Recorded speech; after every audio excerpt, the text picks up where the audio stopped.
I hit this issue today and here is the quick fix that solved it. Activating an ESIM on your Pixel with Rogers can be straightforward if you follow these steps. Step 1. Check compatibility. Ensure your Pixel 2026 is ESIM compatible and unlocked. Most recent models support ESIM, but it is always good to double check. Step 2. Obtain ESIM activation details. Contact Rogers customer service or visit their website to get your ESIM activation code. This usually comes in the form of a QR code.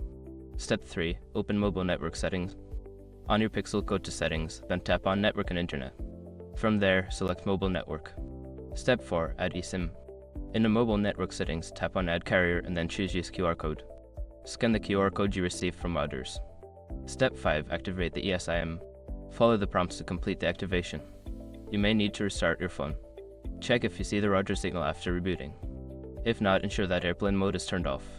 If you run into any issues, make sure your phone is updated to the latest software version, as this can sometimes cause activation problems.